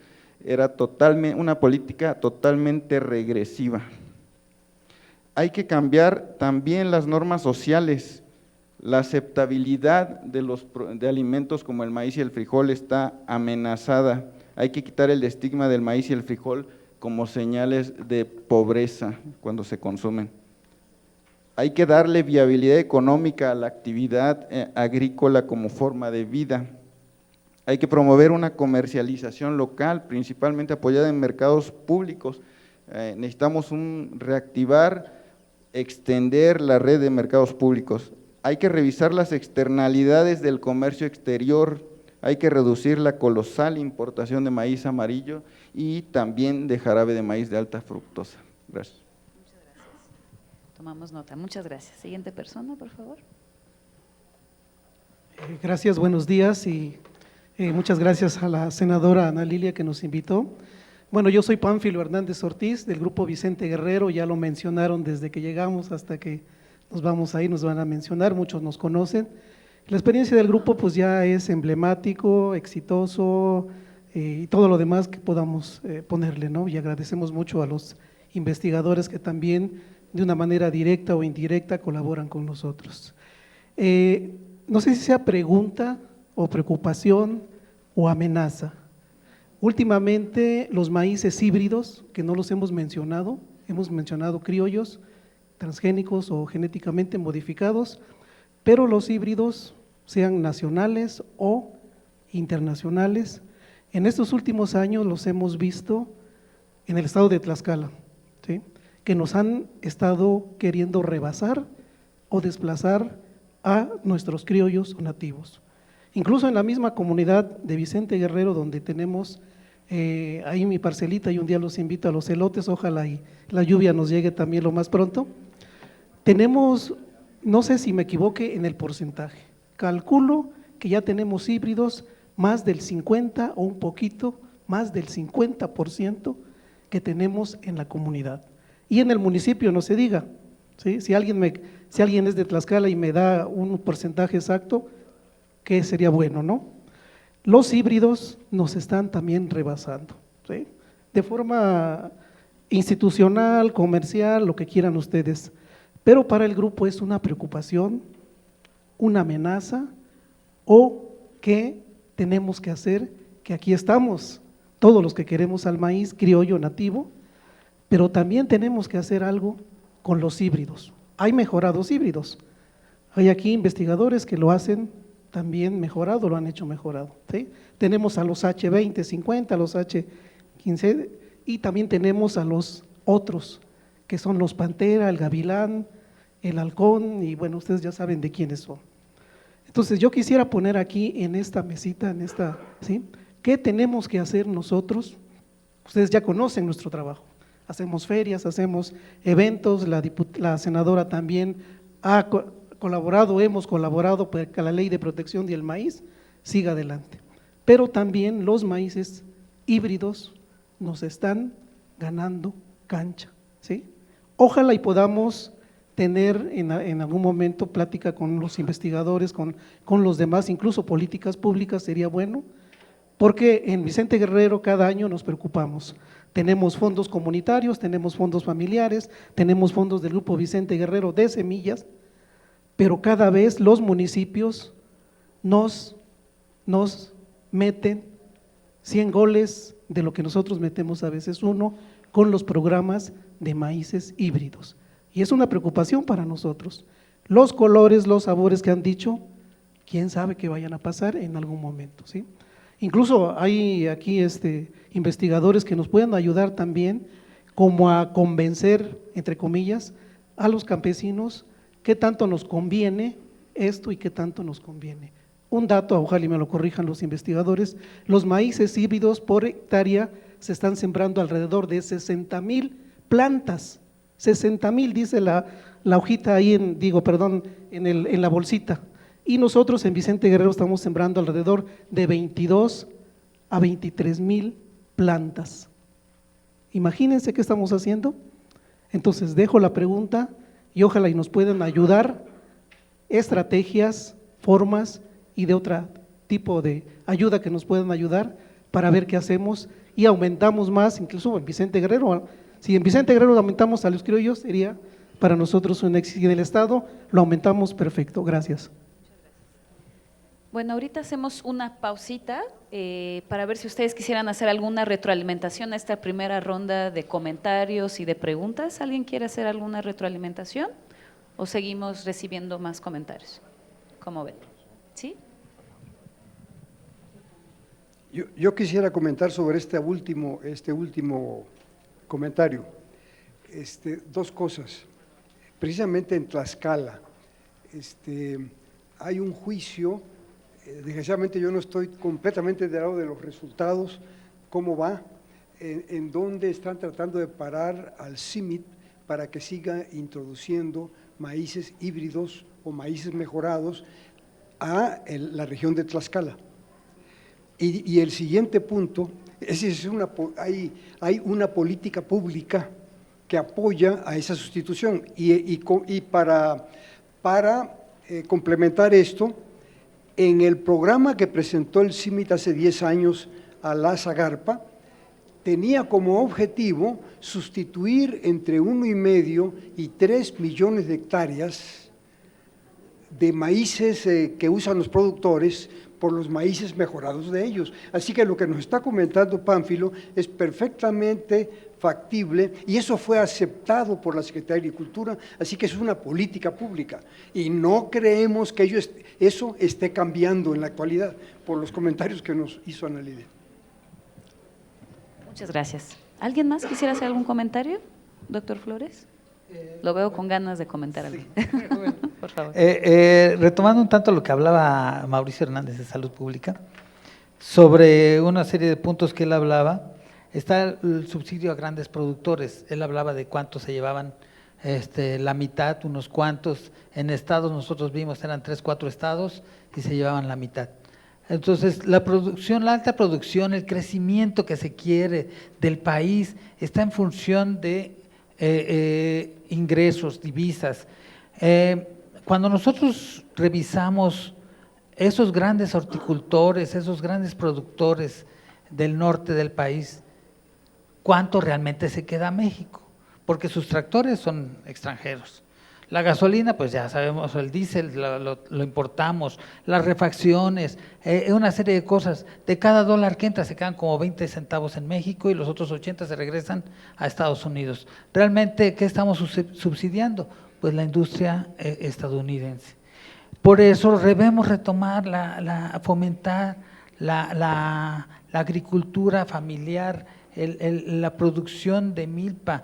No necesitamos exportar, necesitamos señalar nuestra barriga primero, sí, y ya después vemos qué sucede, pero es inmediato, es trabajar, atomizar nuestra economía, nuestra producción agrícola en las personas, en las familias. De verdad, hay ciudades asiáticas, urbanas, que producen hasta el 70% de lo que consumen en huertos verticales, sus azoteas se vuelven verdes, hay una serie de cosas, pero es personas, son familias, no es la gran productora. A muchos transnacionales, a grandes empresarios agrícolas, no les va a interesar esas pequeñas células productivas. Entonces, sí, a nosotros como país sí nos interesa esas pequeñas células productivas, porque somos nosotros, dependemos de esas. la mayoría de la producción de México que consume México se produce en las familias. Entonces, esto es importante retomarlo y bueno, hay otros puntos aquí que quisiera, pero no quiero tomar demasiado la palabra. Muchas gracias. Gracias. Mercedes. Gracias. Me parece que debemos rescatar esa parte esencial del maíz como semilla sagrada.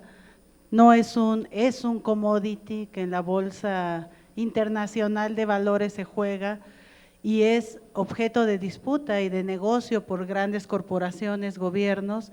Hay que rescatarlo y hay que poner también en evidencia la importancia de las comunidades campesinas e indígenas en el combate al cambio climático. 40% se habla del problema del calentamiento global, tiene que ver con el uso de químicos, pesticidas, con esta agricultura industrial que desperdicia agua, que envenena el medio ambiente, que mata insectos polinizadores, que daña a las y los campesinos que siembran los productos con estos químicos, pero también que afecta pues la economía campesina. Entonces, la milpa, esta milpa maravillosa, que es muy integral, pues está ayudando también a capturar el carbono del medio ambiente y regresarlo a la tierra para humedecer la tierra. Hay teorías e investigaciones en ese sentido que se están impulsando. Esa es otra contribución de las comunidades que están sembrando de una manera agroecológica. Ya la FAO el año pasado hizo un encuentro donde habló de que el mundo tiene que escalar hacia la agroecología porque no está funcionando este sistema industrial. Y aparte también, bueno, en la COP21, en el Encuentro de Cambio Climático de París, se firmó el Acuerdo 4x1000, que está hablando de que hay que sustraer del medio ambiente el carbono 4 veces para volver a enfriar el planeta, ¿no? Entonces, este acuerdo México lo firmó y hemos estado empujando desde varias redes como Regeneración Internacional y no hay avances, ¿no? Entonces, yo creo que hay acuerdos, hay elementos que nos pueden ayudar, tenemos que empujarlos también y pues agradecer esta contribución. Y por último, sobre los comentarios, también las universidades de agronomía, hay algunas juegan doble papel, algunas están a favor de los agrotóxicos, de los transgénicos, otras no. Creo que desde ahí se debe de empujar la propuesta que se estuvo empujando desde Chapingo, ¿no? De trabajar con las comunidades. Y bueno, esto que comentaba una chica que habló de los huertos escolares, de la currícula académica, hablar e incorporar esos huertos a la producción de alimentos, aparte de que es muy rico que las niñas y niños siembren sus jitomates, sus verduras y se los coman en la escuela, baja los niveles de violencia y te vuelve a conectar con la tierra, con la vida, con la producción y a reconocer a quien nos están dando de comer, que no es el supermercado que te vende la zanahoria o la calabaza. Muchas gracias, Mercedes. Siguiente participante, por favor. Muchas gracias. Mi nombre es Giselle García. Trabajo justamente en el Centro Mexicano de Derecho Ambiental, justamente retomando lo que decía el doctor Turrent sobre este acompañamiento jurídico, que básicamente es el área de expertise del lugar donde yo trabajo, es donde quiero abordar el problema, porque creo que nos queda bastante claro a todos los que estamos aquí, o eso espero, la necesaria reivindicación de los campesinos. Pero me pasa mucho que a mí me da mucho gusto verlos, a todos siempre vemos las mismas caras, ¿no? Y entonces necesitamos hacerlo mucho más amplio, que abarque mucho más. Ese poder lo puede tener el derecho, pero también estamos muy limitados, ¿no? Este acompañamiento legal que nosotros hemos dado en lo posible a estos movimientos campesinos tiene sus limitaciones y sé que ahorita les puedo decir muchas de ellas enfocadas al ámbito judicial, pero sé que este no es el foro aquí es el Senado, ¿no? Entonces, ¿qué se puede hacer desde el Senado? Justamente pues con eso trabajan los jueces, ¿no? Falta muchísima cultura jurídica respecto a estos temas, sensibilidad, o sea, nos topamos con jueces que no tienen ni idea de qué es la milpa, no tienen ni idea de por qué son tan necesarios. Todo lo que nos ha quedado claro aquí al día de hoy, los jueces no tienen esa sensibilidad. Entonces, falta mucho esa sensibilización con los jueces para alcanzar estas defensas contra los híbridos, contra todo lo que nosotros hemos estado luchando en tribunales, pero también esas mismas herramientas nos las da la ley, ¿no? O sea, necesitamos herramientas que estén aprobadas en la ley, una definición, por ejemplo, ¿no? Desde las definiciones que pueden ser aprobadas a una ley del maíz nativo, de la reivindicación de los campesinos, tiene que verse reflejada en la ley, ¿no? Una reforma agraria no ha sido suficiente, una reforma del artículo 2 no ha sido suficiente, esta vaga equiparación de comunidades equiparables en el artículo 2, sin mencionar expresamente que se trata de campesinos, que se trata de un derecho que tienen a sus recursos naturales, a su manejo tradicional, no ha sido suficiente. Entonces se requieren aún más reformas a la ley, se requiere que todos estos conceptos queden bien plasmados para que desde ahí nazca la reivindicación, que además los jueces van a estar obligados a observar y a cumplir, ¿no? La chama, lo sabes perfecto, Mercedes, ¿no? De ir con los jueces y crear esta sensibilización también está de este lado de la trinchera, pero creo que nos ayudaría mucho en esta labor hacer esos cambios legislativos, por supuesto de política pública, desde la parte del consumidor también, ¿no? O sea, es un trabajo conjunto que tiene también que involucrar a los consumidores, porque si no se hace desde ahí, los hemos dejado como muy aparte, sin saber que es una parte bastante importante, tanto de presión como de misma interacción, ¿no? Entonces, es educación ambiental, es educación a los consumidores, educación a los jueces y cultura jurídica también. Muchas gracias. Muchas gracias. Siguiente participante, por favor. Gracias, buenas tardes. Yo soy Armando Joffre y colaboro con organizaciones de granos básicos de Puebla y Tlaxcala. Yo me quisiera regresar al tema antes de la milpa, a preguntarnos por qué el concepto de milpa y el cultivo de la milpa ha desaparecido. En mi opinión, antes que ser un problema cultural o alimentario, es un problema económico. Y económico porque Víctor Suárez en la mañana comentaba que el 80% de la superficie está en manos de pequeños agricultores, de 5 hectáreas y menos. Y debido a la falta de rentabilidad de la agricultura, en el caso de Tlaxcala se renta el 60% de la superficie, 147,000 hectáreas al año se siembran. Y en el caso de Puebla, 535,000 hectáreas se siembran y casi el 40% de la superficie se renta. El interés del rentista es la rentabilidad. El interés del rentista es la siembra de químicos que permitan una mayor productividad, la siembra de semillas de alto rendimiento, sembrar 60,000 semillas contra 20,000, como les decía ahorita el compañero de Guerrero, y esta concentración se da porque no es rentable mantener una parcela de 5 hectáreas en las condiciones actuales. Por darles un dato que seguramente todo el mundo lo conoce, cuando se firmó el Tratado de Libre Comercio, la relación entre diésel y maíz era de 1.5 kilos de maíz por 1 litro de diésel. Hoy se requieren 5 kilogramos y más de maíz para comprar el mismo litro de diésel. Bueno, esta falta de rentabilidad en la agricultura ha generado migración, abandono de las parcelas, pero sobre todo rentismo. Si ese proceso no se revierte y la política pública hoy no revierte ese proceso, o sea, no, esto está muy bien, pero hay que entender los orígenes que propiciaron que la gente dejara de sembrar las pequeñas unidades de producción.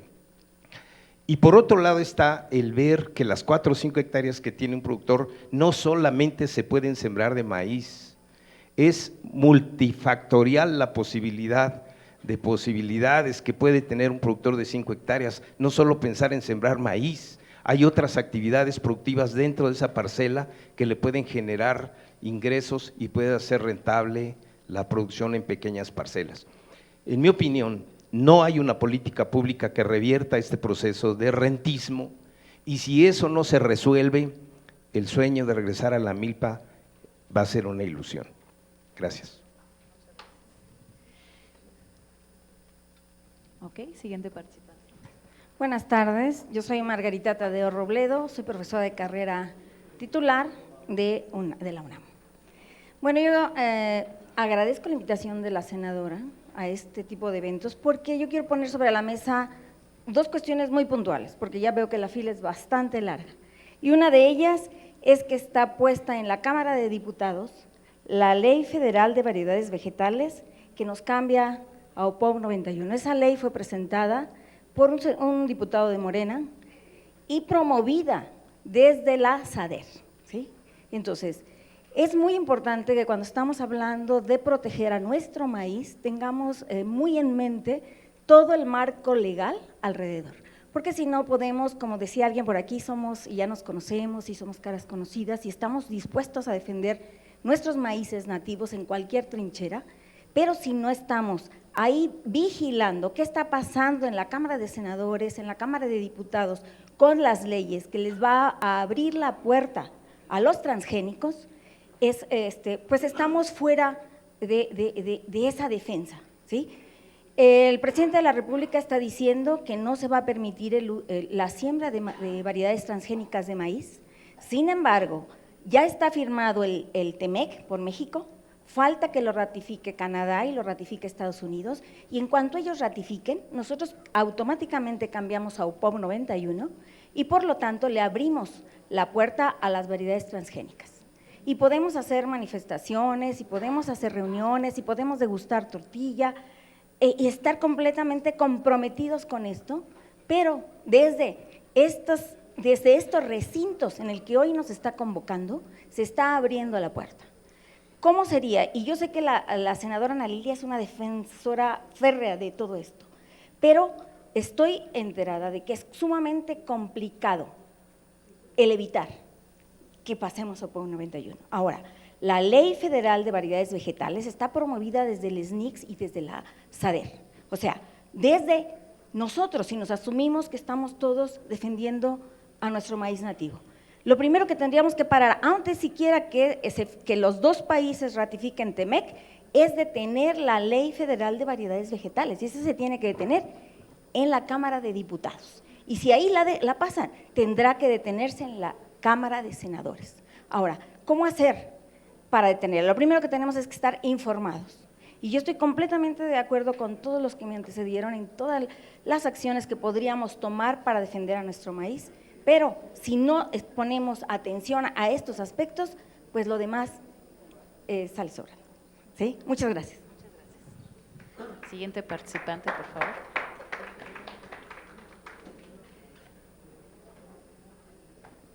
Bueno, yo creo que vamos a tener que cortar, desafortunadamente por motivos de tiempo, la fila y la ronda de participaciones a esta…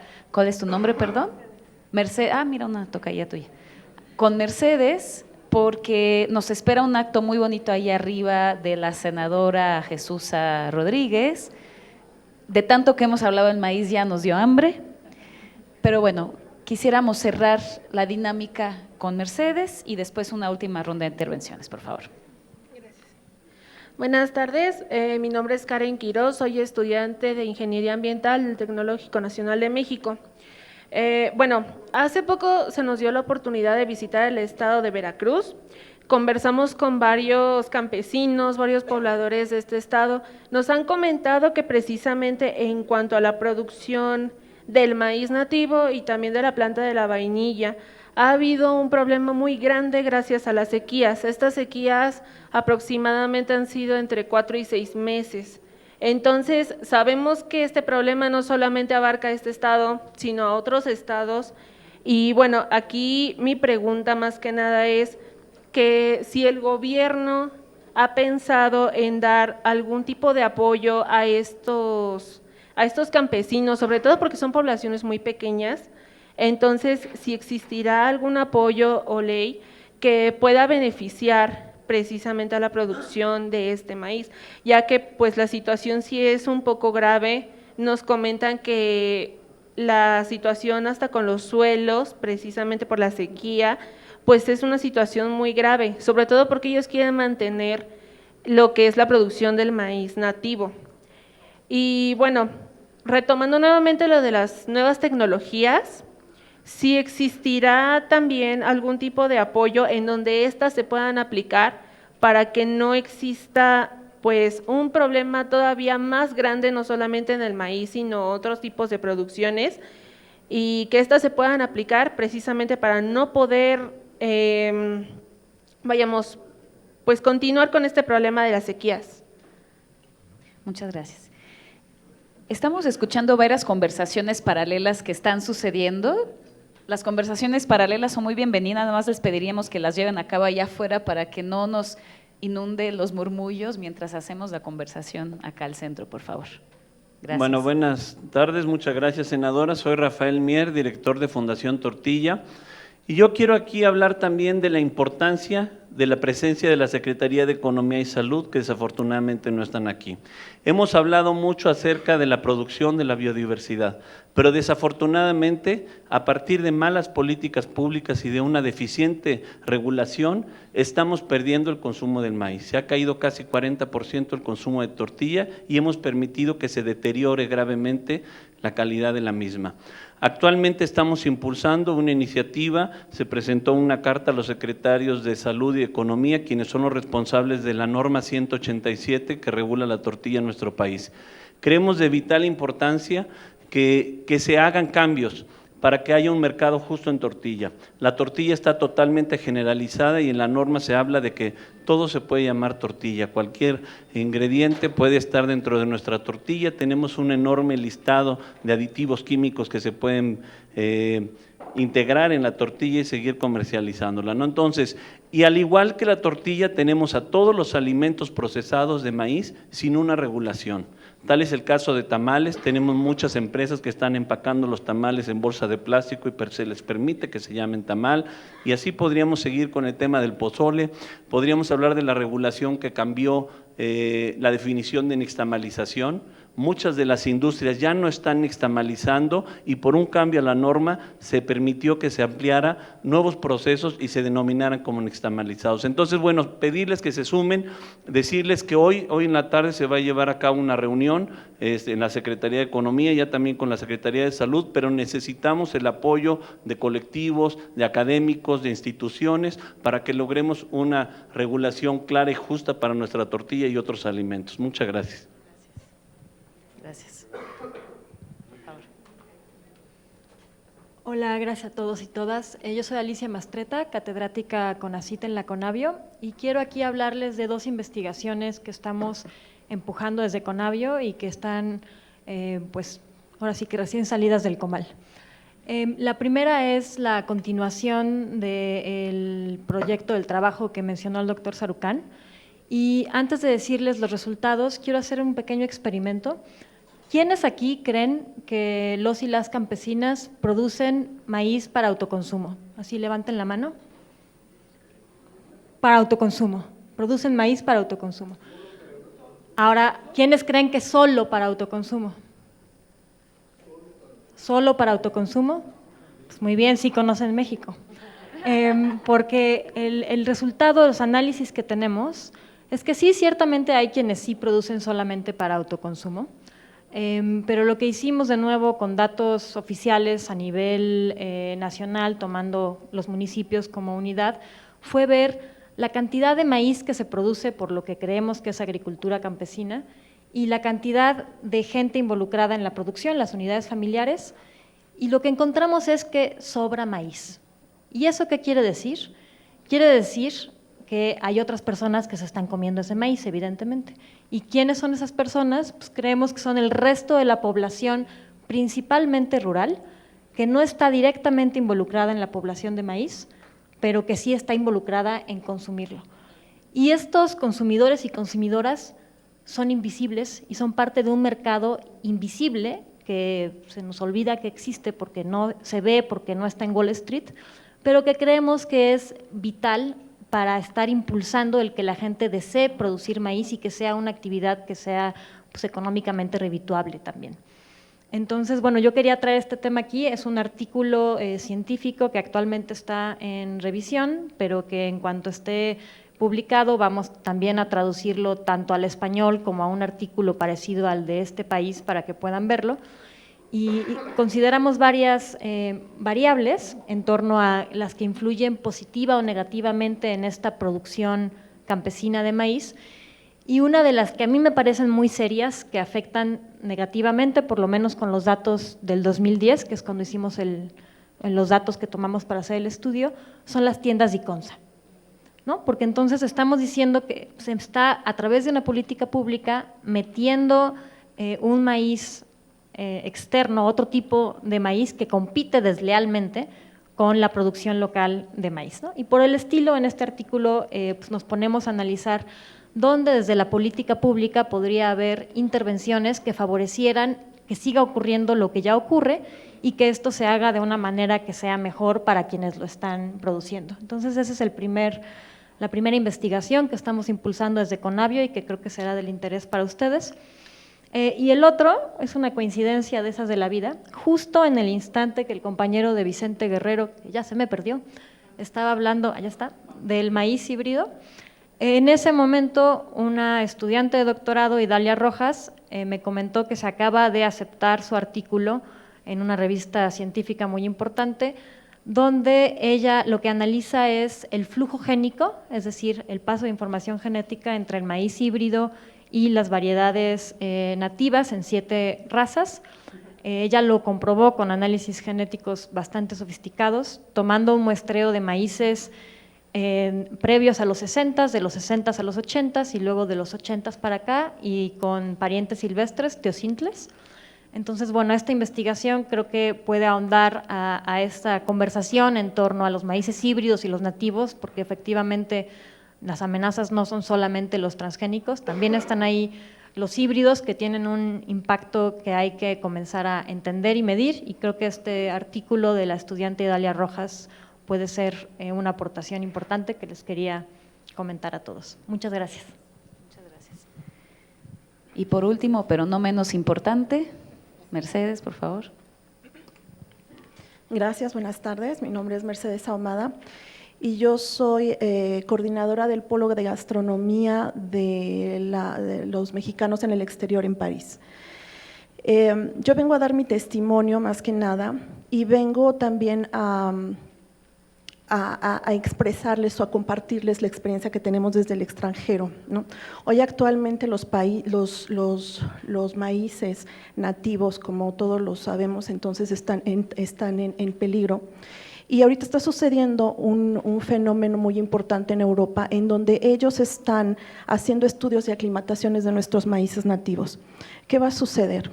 Esto en un futuro, ellos van a tener producciones, porque ya están teniendo producciones importantes de maíz y de huitlacoches, por ejemplo, y en el tema que los compañeros tenían hace un momento es que nuestros maíces que no son suficientes para nuestro mercado mexicano, y con el peligro de los híbridos y de los transgénicos, el día de mañana ellos van a ser productores de maíces de manera importante. Hoy en día se están llamando maíces de los landes, pero son nuestros maíces aclimatados. Entonces, ese es un foco de alerta roja para que nosotros aquí en México tomamos las medidas y todas se apoyen exactamente de nuestros compañeros, porque estamos en un peligro latente en Europa. Ellos tienen un apoyo importante, los agricultores franceses, sobre todo en la zona del sur de los Landes, y en donde ya hay maíces franceses. Entonces, hoy en día se llaman maíces franceses de los Landes y tenemos que proteger los nuestros. Amenazas que uno no se imagina, ¿no? Pero bueno, no sé si quisieran todos hacer una última ronda de comentarios, de retroalimentación a lo que nos acaban de compartir. Yo creo que para que haya una política pública tiene que haber una presión social, si no, no pasa nada, número 1. Número 2, esa presión social no es nada más de gritos y sombrerazos, es de hechos y de datos. Segundo punto. Y habiendo dado esos dos, lo que quiero comentar es que justamente en el estudio al que hizo referencia Alicia Mastretta, que yo les mencioné, una de las cosas que hay clarísima es que no se descubre ahí, pero se enfatiza, cada raza nativa de maíz de las 60 está adaptada a un régimen climático, a una altitud, a un régimen de lluvia, a unos suelos, y tenemos 60 de estas, por lo menos conocidas hasta ahora, porque hubo zonas en las que no se pudo entrar por razones narcóticas, pero pongamos 60. Tenemos ahí un caudal fenomenal de variabilidad para el cambio ambiental, el cambio climático, el cambio de las sequías, las contaminaciones de suelos, etcétera, que no existe en ningún otro lugar más que en la naturaleza, en el campo y mantenido por la gente. Es el siguiente punto, que además complementado en el caso del maíz, pero en el caso de todas las demás especies, por los parientes silvestres, en este caso teosintes, ese pool, ese baúl de diversidad genética, que finalmente es lo que sirve para adaptar a cualquier cosa, la planta, nosotros, un bicho, el que sea, a ciertas condiciones ambientales, se amplía gigantescamente. Y como digo esto con los teosintes, lo puedo decir con todas las variedades silvestres, parientes silvestres, de todos los cultivos mexicanos que tenemos. El país está atascado, perdón que lo ponga así, de parientes silvestres de nuestras plantas cultivadas. ¿Y por qué vamos a necesitar que nos vengan a generar plantas adaptadas a México si tenemos todo esto, tenemos el conocimiento tradicional y tenemos a una comunidad actual de agrónomos, de genetistas, de genomicistas, aquí lista para entrarle a entender bien esa diversidad y utilizarla? Yo creo que estos deben ser elementos que deberían estar detrás de ese empuje social a una política pública que le dé valor a esa diversidad biológica, a la diversidad cultural y al conocimiento cultural, y le haga justicia también a la comunidad académica que tenemos ya en México. Ya no es cuestión de ¿cómo ponerlo?, de cuestiones económicas, sí, de largo plazo ciertamente, pero es una cuestión de la capacidad de nuestra nación a poder encarar los cambios climáticos que vamos a tener y mantener nuestra producción alimentaria. Yo creo que tiene que estar basado en esos argumentos si vamos a tener alguna probabilidad de convencer. No puede ser otra cosa. Los análisis económicos son difíciles de hacer en estas cosas. Ahí está toda la presión de las grandes compañías que tienen análisis económicos del momento, pero ninguna tiene un análisis económico de largo plazo para el bien de un país. Lo tienen para el bien de sus accionistas, pero no el de su país. Entonces, yo sí creo que o hay una acción social de una sociedad civil bien informada y bien actuante, o no vamos a generar los cambios que queremos. Por favor, dense cuenta, esta ayuda, la magia, la inspiración, no va a venir de ningún otro lado que no sea de la acción civil. Muchas gracias, doctor Sarucán. Mercedes, por favor.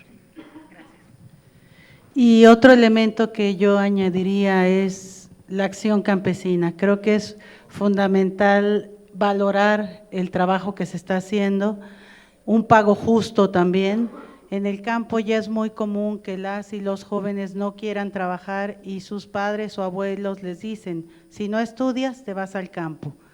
como si fuera un castigo, y es un castigo por las largas horas, como está el modelo actual, por las largas horas ante el sol, por la poca productividad, porque no se gana.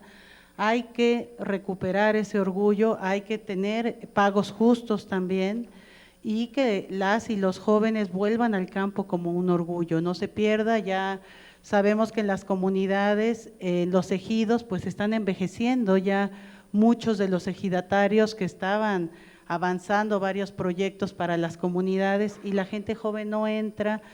Las viudas, pues también ya los hijos de pronto entran a hacerse cargo, pero ya viendo pues como de dónde sacan dinero o si rentan las tierras, y no como ese motivo de orgullo, ¿no? Entonces esa es una parte muy fundamental que hay que empujar y recuperar también, pues para que la gente joven se incorpore al campo, y bueno, también valorizar a quienes han resguardado, diversificado, defendido nuestra diversidad biológica, genética y nuestra cultura. Y bueno, muchas gracias. Muchas gracias, Mercedes.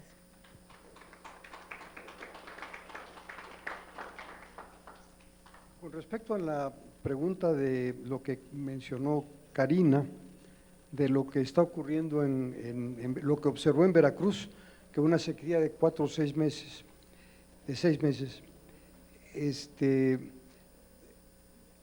tenemos que acostumbrarnos a eso. Ahora van a ser más frecuentes que lo que han sido en el pasado. Y tenemos que desde ahorita ya estar trabajando en eso. Desde luego que puede ser un problema a través de subsidios, pero el verdadero problema, la verdadera solución es que México debe apoyar la investigación para aprender a producir con nuevas tecnologías en este momento lo que para enfrentarse a lo que va a ocurrir dentro de 20 o 30 años. Y eso no se puede resolver a plazo corto, es un problema que va a ser mundial y que necesitamos desde este momento estar trabajando con eso. Por ejemplo, una de las alternativas que es muy cara, en el mundo se está empezando se está avanzando ya bastante en hacer perennes a los cereales. Ya hay arroz perenne en China, ya hay sorgo perenne, se está trabajando bastante en arroz. Y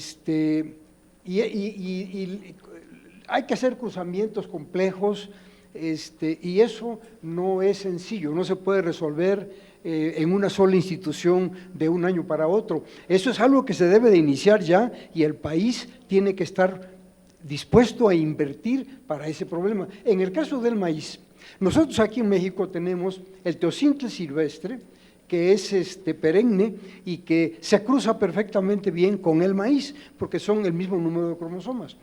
Y nunca hemos hecho nada que yo sepa en México para tratar de convertir el maíz de anual a maíz perenne. En Estados Unidos ya llevan 20 años en esto y han estado invirtiendo, pero no han resuelto el problema de producir maíz perenne en Estados Unidos, usando todos los materiales a su alcance.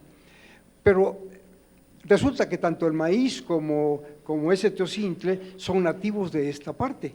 Y pues, ¿por qué no podríamos pensar en grande y que esto es un proyecto a largo plazo, que es caro, pero que el país requiere el trabajo conjunto de varias instituciones avanzadas, que cada uno puede dar lo mejor que tiene, pero que tengamos eso en común, y no lo tenemos. Ahora, lo que dice el doctor Sarucán, Pepe, es muy válido. A ver, corríjanme si estoy equivocado.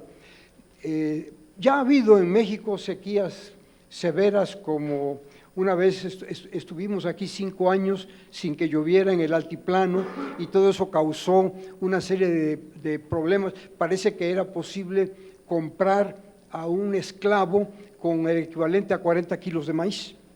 Así llegó a estar de serio el problema aquí. Así que ya ha habido esas experiencias. Pero si regresamos hacia atrás evolutivamente, está el teocintle, están los parientes, los que fueron los progenitores de teocintle, y para atrás, a 20 años, es el punto, en 20 millones de años, en que se separan evolutivamente lo que fue a dar al sorgo y lo que vino a dar al maíz. En todos esos 20 millones de años ya ha habido factores, cambios climáticos, ambientales muy severos, y solamente los individuos que pudieron sobrevivir a esto pudieron pasar sus genes a las siguientes generaciones. Yo estoy muy convencido de que en los 60 razas nativas de maíz que tenemos dispersas en el país, están los alelos que necesitamos para enfrentarnos al cambio climático, pero están dispersos y es muy difícil encontrarlos, como una aguja en un pajar. Sin embargo, si tuviéramos un proyecto de ir a cazar esos genes, también transinstitucional, deberíamos estar atentos a cualquier lugar donde hay sequías severas y donde hay plantas de maíz nativos que alcanzan a producir. Y esas son oro molido que deberíamos estar colectando y deberíamos estar preparándonos para el maíz dentro de 20 o 30 años. Bueno, ahí le pararía yo. A ver, aquí hay una Muchas persona gracias. que quiere levantar. Muchas gracias. No nos da tiempo, discúlpeme. Bien, una de las cosas que hace un rato se comentaron, que somos los mismos y nos conocemos, ahora hay caras nuevas que esperemos que refresquen esta actividad milenaria que juntamos aquí entre todos. Pero, y hay una máxima que dice que el conocimiento es poder, pero la realidad es que el conocimiento es poder solo si se actúa en función de él. Si no, nada más nos pasamos platicando y pasándonos el micrófono, no vamos a avanzar nada. Si nosotros no tomamos acciones, al salir de la puerta, esto no funcionó, ¿sí? Y cada quien en el ámbito que le corresponde. Yo creo que todos los que estamos aquí cubrimos cada una de las áreas para que el maíz sea parte de nuestra cultura y parte de nuestro futuro y el futuro de muchos más que rebase el ámbito mexicano. Entonces, lo que decía el doctor Sarucán me encanta, que la presión social es la que hace la política y la hace una política pública. Pues nosotros debemos empezar, nuestro poder ya lo tenemos como consumidores. Nosotros estamos alimentando el monstruo que nos quiere comer.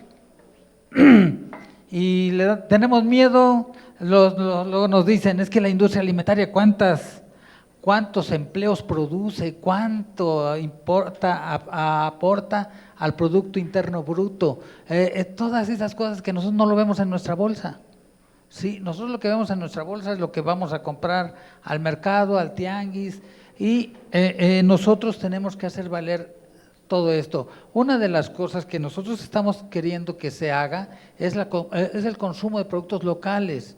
O sea, no quieran un kiwi de Nueva Zelanda cuando hay un tejocote que se está cayendo en la Mazagua, ¿sí? Huellas de carbono, una serie de cuestiones.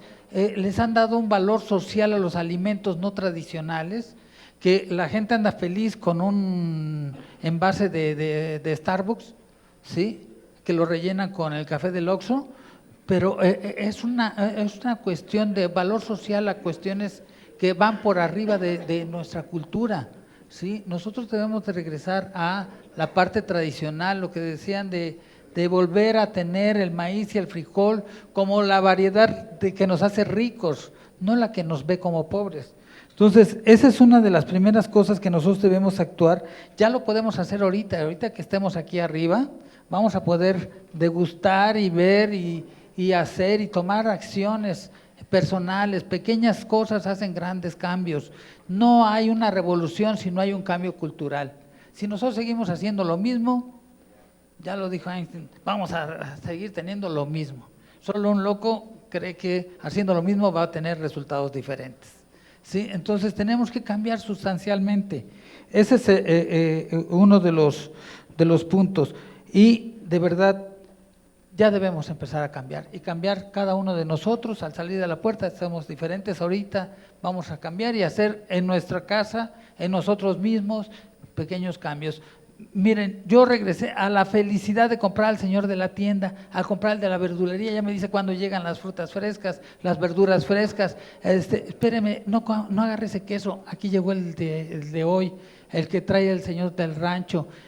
Ya compro, el señor pasa vendiéndome leche. O sea, más caro, vale 20% más caro, pero solo compro eso. Ya no compro un champú que yo no necesito, ya no compro un mantel, que yo no tengo mesa.